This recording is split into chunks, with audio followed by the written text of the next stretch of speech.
Дорогие друзья, коллеги, вот я связала вот такой плюер с регланом сверху и частично по переду украшала вот с этим узором. А остальная часть пуловера связана с лицевой гладью. В этом видео, друзья, я хочу поделиться своими знаниями, как я буду связать после лицевой гладью узор с такими оранами, косами, ромбами, жгутиками. И как я потом после узора опять перехожу на лицевой гладь. Здесь есть свои нюансы, свои нужные моменты, друзья, которые вы должны знать. Друзья, такие узоры сильно стягивают полотно и по ширине, и по длине.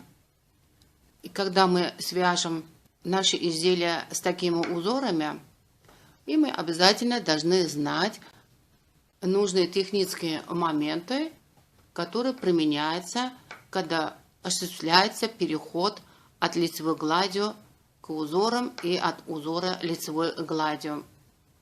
И эти технические моменты даже применяются, когда узор вы вяжете только по переду целиком, начиная после горловины, а спинку вяжете лицевой гладью, чтобы не было разницы по ширине и по длине перед и спинки. Иногда мы будем вязать эти узоры только по переду, частично, в центре. Тогда то же самое. Вот в этом пуловере тоже, друзья, если мы не примем эти технические нужные моменты, в области узора будет вот такая деформация, что здесь шире, а здесь уже, а здесь опять шире. Чтобы избежать этого, мы примем здесь меры, чтобы у нас получилось все аккуратно. И, друзья, для этого в начале узора, когда мы начинаем основной узор, мы здесь добавляем петли. И когда закончим узор, когда опять переходим на лицевую гладь, здесь мы сокращаем эти добавленные петли. И с этим мы корректируем ширину полотна. А чтобы корректировать высоту узора, мы здесь примем вязание лишние ряды только по переду поворотными рядами. И здесь, само собой, появляется вопрос, сколько надо добавлять петель и сколько надо добавлять ряды. Это мы обязательно определяем простым математическим путем, друзья. И нам необходимо будет знать определение плотности вязания по ширине и плотности вязания по длине. Вот, друзья, схематично я вам объясняю. Мы связали образец с лицевой гладью из 20 петель и связали узор тоже из 20 петель и с одним номером спицы. И у нас получается вот так. Вот видите, лицевая гладь у нас получится пошире, а узор насчет стягивания полотна у нас получится поменьше размера. И сперва мы определяем плотность вязания по ширине лицевой гладью. Например, 20 петель, когда мы измеряем сантиметровкой, здесь получится 10 сантиметров. А когда мы измеряем полотно с узором, здесь получится 8 сантиметров. И когда мы посчитаем плотность, это вы знаете. Если кто не знает, можете там отдельно посмотреть видео, что как посчитать плотность вязания по ширине. У нас получится 2 петли в 1 сантиметре, а здесь получится 2,5 петли в 1 сантиметре.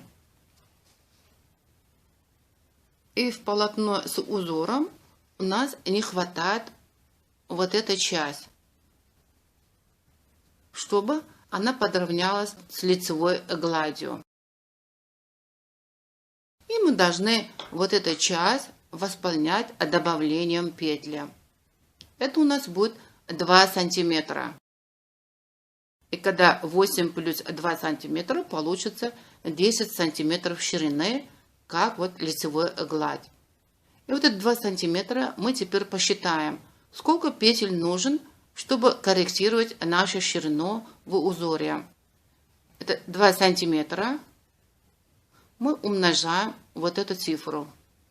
2,5 петли. И получится 5 петель. Чтобы корректировать ширину в узоре, нам нужно добавлять 5 петель. Теперь, друзья, вот эти 5 петель, как мы будем добавлять? Для этого 20 петель мы будем разделить на эти 5. У нас получится 4. Значит, каждые 4 петли мы будем добавлять по одной петле. 4 петли провязали, добавили одну петлю. Опять 4 петли провязали, добавили одну петлю. Вот таким образом мы будем распределить добавление петли по узору. Если у вас в узоре будет изнаночная петля среди узоров, друзья, лучше будет эти петли добавлять изнаночными петлями. У вас узор получится аккуратнее и красивее. По высоте то же самое, друзья. Вязали 10 рядов. Здесь тоже 10 рядов. И получится сколько сантиметров меньше. И меньше сантиметров вы потом таким образом будете умножать на плотности вязания по высоте. У вас получится количество рядов, которые вы должны добавлять, чтобы корректировать и высоту полотна с узором. Еще я здесь, друзья, обращаю ваше внимание. Вот видите, горловина связана с круглой прилегающей горловиной. Оформлен росток новым методом насчет сокращения петли по переду.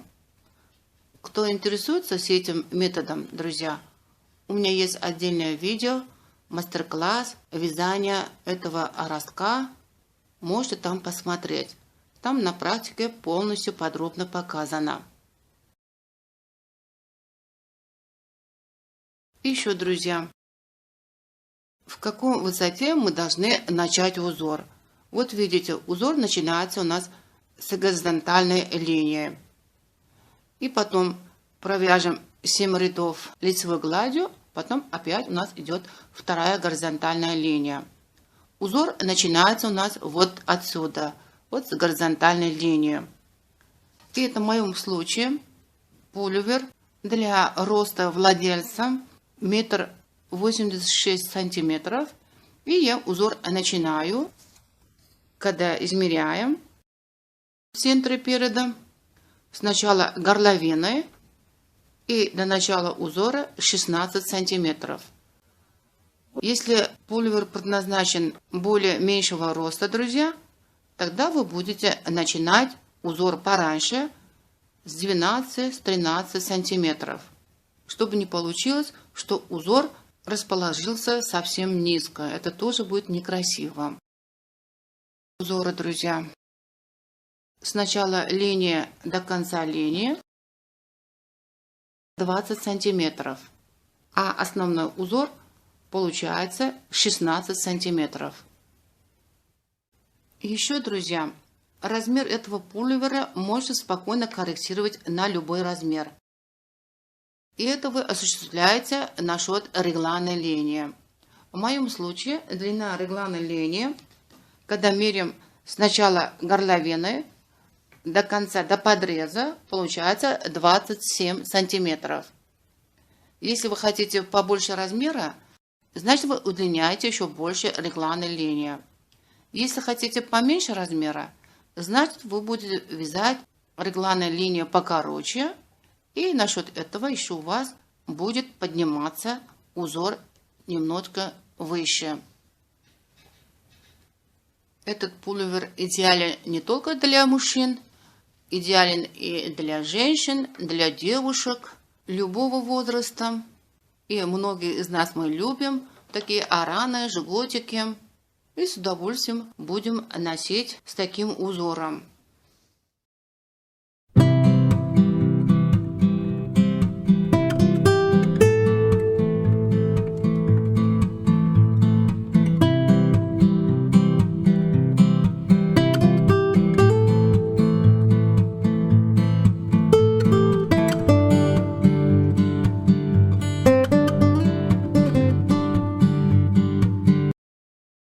Вот эта схема, друзья, схема вязания этого пулливера. Горловины берем 112 петель. Это, соответственно, будет 57 сантиметров. И когда оформим горловину, будем распределить петли по частям кофточки. На спинку 31, рукава по 19 петель и наперед 39 петель. По регланной линии по одной петле. Для оформления ростка по переду сокращаем по 4 петли. По ходу вязания по регланной петле мы добавим по 27 петель. И в подрезе мы добавим по 10 петель. Променяем спицы для горловины 2,5 в начале, а потом поменяем на 3. А для тела используем спицу номером 3. Для манжета и для подола используем спицу 2,5. Теперь, друзья, коротко о схеме этих узоров. Все эти узоры вяжутся на нечетных рядах, а на четных рядах узоры вяжутся по рисунку. Где вяжутся скрещенные петли, они вяжутся скрещенными. И вот на схеме видите такие черные клеточки. Эти клеточки обозначают, что здесь нет петли. Начинаем узор с изнаночной петли, которую мы создадим горизонтальную линию. Потом 7 рядов мы вяжем все петли лицевыми петлями, потом опять повторяем ряд изнаночных петель и опять создадим вторую горизонтальную линию. И на следующем четном ряду мы все петли вяжем лицевыми петлями, а потом мы начнем основной узор. И когда мы начинаем основной узор, друзья, будем добавлять петли. И все эти петли, вот видите, я здесь на схеме показываю кругляшком, и они вяжутся все изнаночными петлями. Вначале, когда мы отделяем петли для узора, отделяем 17 петель и добавим по 4 петли, и у нас получится раппорт узора 21 петель. И узор коса. Здесь тоже мы отделяем 6 петель и потом добавим 4 изнаночные петли и создадим раппорт узора 10 петель. Крайние узоры тоже мы отделяем по 12 петель и добавим по 3 петли и создадим раппорт узора 15 петель. Здесь крайние узоры у нас будут разные. Правая сторона вяжется вот таким образом, а левая сторона вяжется по этой схеме. И правая и левая стороны мы определяем по рукам, друзья. Правая сторона – это правая рука. Левая сторона – это сторона левой руки. И как мы отделяем петли для узора, как мы добавляем петли, все я вам подробно на практике покажу. Вот, друзья, мы по переду создали 2 горизонтальные линии, уже начали узор. Теперь будем начинать основной узор. И вот видите, здесь я уже распределила петли для отдельных узоров. Это как мы распределяем. В центре у нас находится узор ромбик. И здесь должно быть 17 петель. В начале, когда мы распределяли петли после горловины, мы обозначали частью кофточки маркировками. И тогда вы обязательно должны отметить центральную петлю переда. Вот я отметила с красной маркировкой. Вот это у меня центральная петля переда. И центральную петлю переда с этой стороны посчитаем 8 петель и поставим маркировку. И с этой стороны тоже посчитаем 8 петель и поставим маркировку. И у нас здесь отделяется 17 петель для ромбиков. Потом следует с обеих сторон узор коса. Для этого мы отделяем по 6 петель и ставим маркировки. Потом следует опять узор ромбики. Отделяем 17 петель с этой стороны, 17 петель с этой стороны. Вот отделили маркировками. Теперь опять следует узор коса. 6 петель ставили маркировку и 6 петель ставили маркировку. Потом по краям у нас останутся 12 петель. И с этой стороны 12, и с этой правой стороны 12. Отделяем вот голубой маркировкой. Потом у нас пойдут петли спинки. При распределении петли, друзья, если у вас будет маркировка, вам будет удобно, а я отделяю вот таким образом.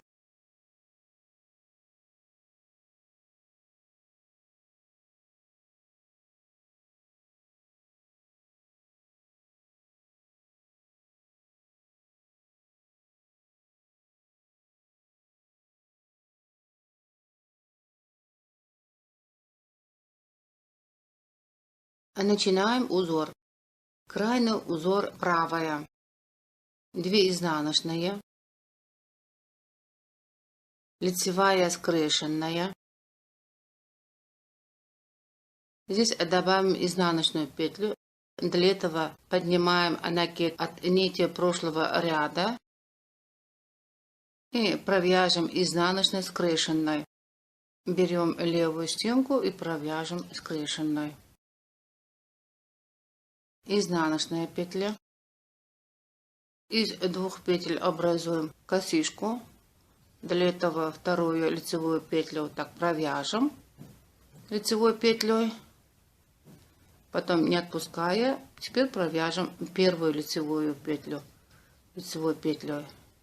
И обе отпускаем. Так у нас получается косичка из 2 петель. Теперь опять добавим изнаночную петлю. Провяжем изнаночной скрещенной. Изнаночная петля. Лицевая скрещенная. Провяжем за левую стенку лицевой петлей. У нас получится лицевая скрещенная. Добавим изнаночную петлю.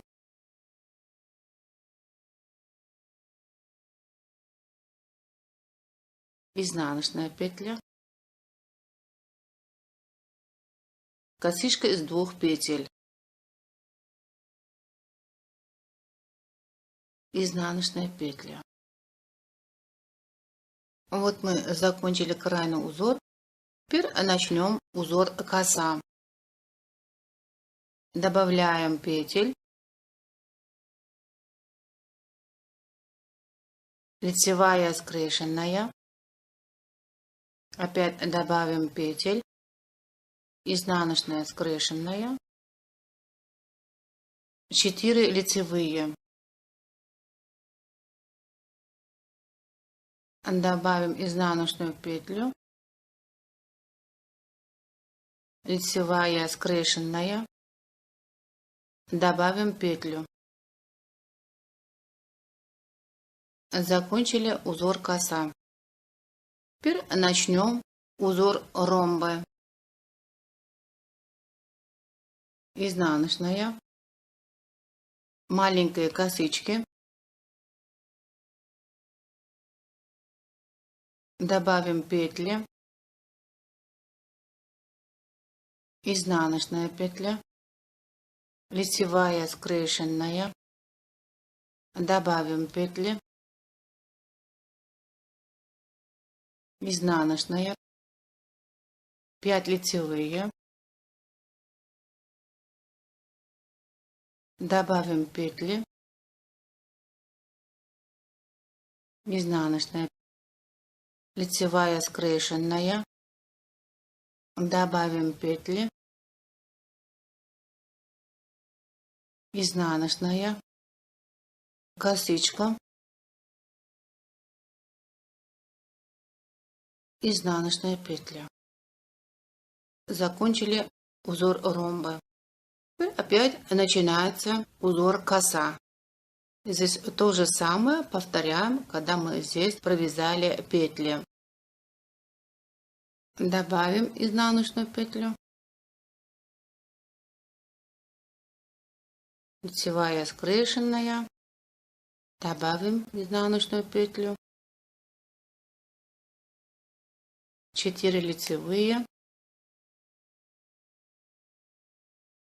добавим петли, лицевая скрещенная, добавим петли. Начинается узор ромбики. Изнаночная, маленькие косички, добавим петли, изнаночная, лицевая скрещенная, добавим петли,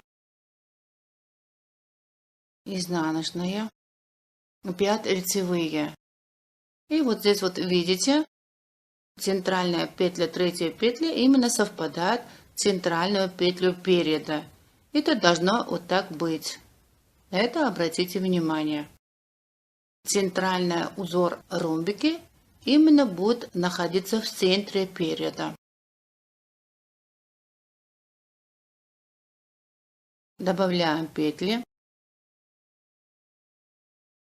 изнаночная, лицевая скрещенная, добавляем,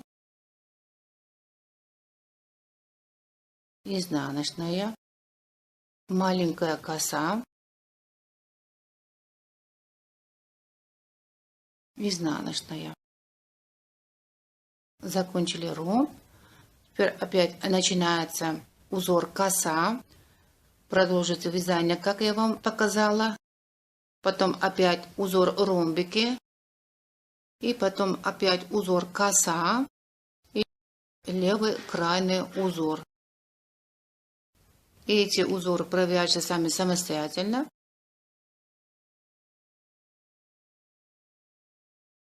Вот, друзья, мы закончили основной узор. Теперь мы должны сокращать петли, которые мы добавляли в начале узора. Сократила петли. И здесь осталось, которые я вам сейчас покажу на практике. Вы знаете, в узоре ромбики мы добавляли 4 петли. И здесь тоже сокращим 4 петли. В узоре коса тоже добавляли 4 петли, сократим 4 петли. И по крайние узоры добавляли по 3 петли, значит сократим 3 петли. В узоры ромбики добавляли вот здесь, вот здесь, вот здесь и вот здесь. Это мы сейчас сократим. И на этом ряду все петли провяжем лицевыми петлями.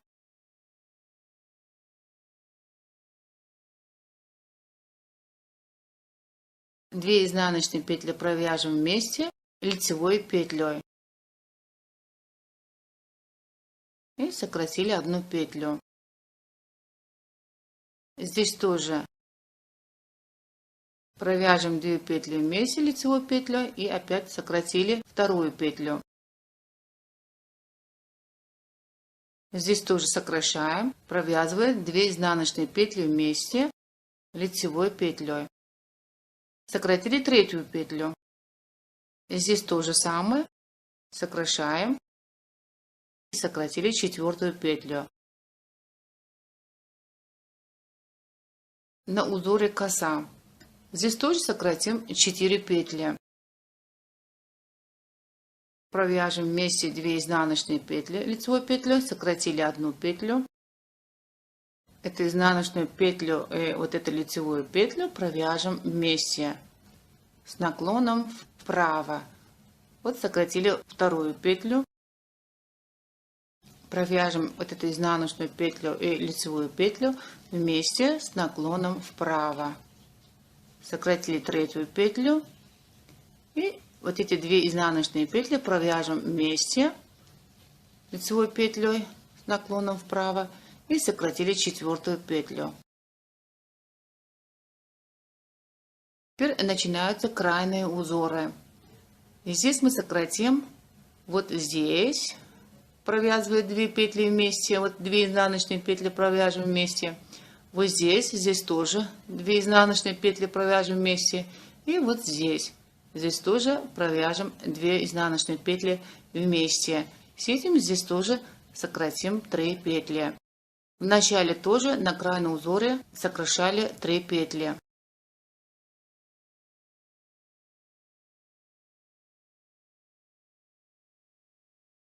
Теперь, друзья, вяжем по кругу и на следующем ряду все петли провяжем изнаночными петлями. И здесь образуем горизонтальную линию, как мы здесь в начале узора образовали. Потом вяжем здесь тоже 7 рядов лицевыми петлями. Потом опять провяжем ряд, все петли изнаночными петлями и образуем вторую горизонтальную линию. И с этим мы узор закончим. Дальше до подола пуловера все петли по кругу вяжем лицевыми петлями. Еще один очень важный момент я вам скажу, друзья.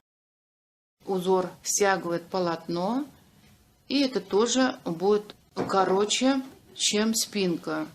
Этого корректировать поворотными рядами добавляем ряды только по переду. 2 раза, где-то в начале узора и где-то в конце узора. Это мы провяжем узор на нечетном ряду, а потом только по переду вяжем нечетный ряд. А потом дальше опять пойдет вязание по кругу. И это то же самое повторяем вот здесь.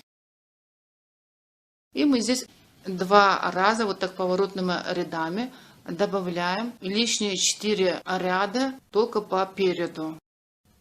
И тогда у нас получится одинаковая длина перед и спинка.